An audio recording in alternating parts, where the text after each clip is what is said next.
নমস্কার। আজকে একটা খুবই মজার গল্প। গল্পটা হচ্ছে, একটা খুব গরিব মানুষ ছিলেন, তার একটা গাধা ছিল। তো গাধাটা খুবই মানে দরিদ্র মানুষ।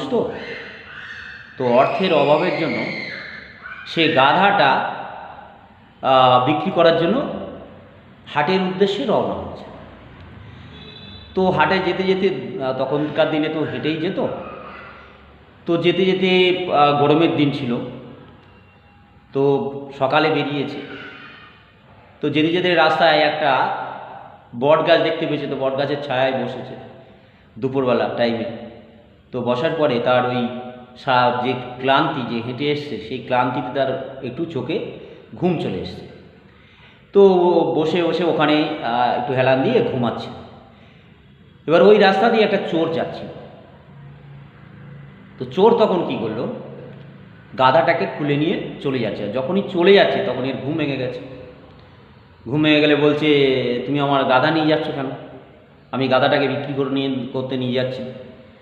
তো বলছে, এটা তোমার গাধা কোথায়?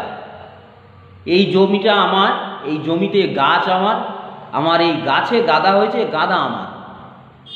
এবার তো দুজনে তো মীমাংসা করা যায় না, দুজনে তো ঝামেলা করছে। বলছে এ বলছে আমার, ও বলছে আমার। লাস্টে কি হলো, লাস্টে তখন মানে চোর বলল, তাহলে চলো রাজার কাছে। তো রাজার কাছে গেল, গিয়ে রাজার কাছে বিচার দিল। রাজা বলছে, যদি জমি ওর হয়, গাছ যদি ওর হয়, তাহলে ওর গাছে গাধা হয়েছে, তাহলে গাধা ওরই হবে। তখন লোকটা কাঁদতে কাঁদতে মানে চলে আসলো, আর ওই চোরকে গাধা দিয়ে দিয়েছে। তখন যখন রাজার বাড়ি থেকে বেরিয়ে আসছে, আস্তে আস্তে কিছু দূর আসার পরে দেখে একটা শিয়ালের সাথে দেখা হয়েছে। তো শিয়াল বলছে, কী ব্যাপার, আপনি কাঁদছেন কেন? তো বলছি, শিয়ালকে তখন বলছে, আমি এরকম একটা গাধা বিক্রি করতে নিয়ে যাচ্ছিলাম, আমি তো খুবই গরিব মানুষ।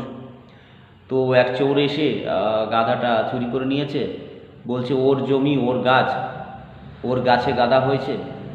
তো রাজামশাইয়ের কাছে গেলাম, রাজামশাই সেই বলল যে ওর গাছ, ওর জমি, তাহলে গাধা ওর। বললো, ঠিক আছে, আপনি একটা কাজ করুন, আপনার বিচার আমি করে দেবো।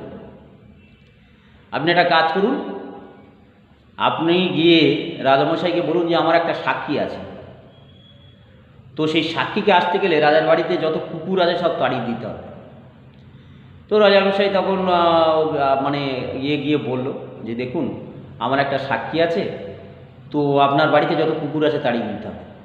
বললো, ঠিক আছে। তো দারোয়ানদের যারা ছিল আর কি, দারোয়ান সিপাহী, তাদেরকে বললো যে কুকুর যা আছে তাড়িয়ে দাও।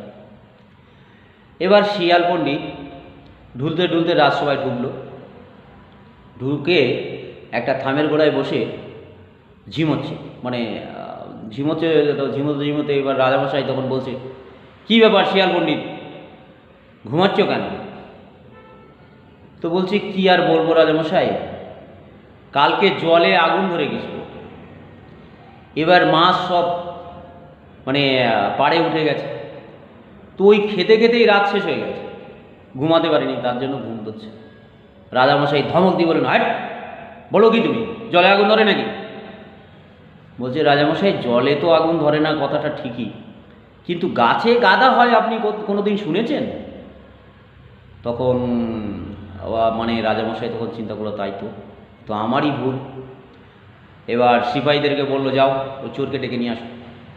চোরকে ডেকে নিয়ে এসে ওই গাধা মানে যে গরিব মানুষটা ছিল তাকে ফেরত দিল, আর বলল যে একে 50 ঘা জুতো মারো, এই হচ্ছে চোর।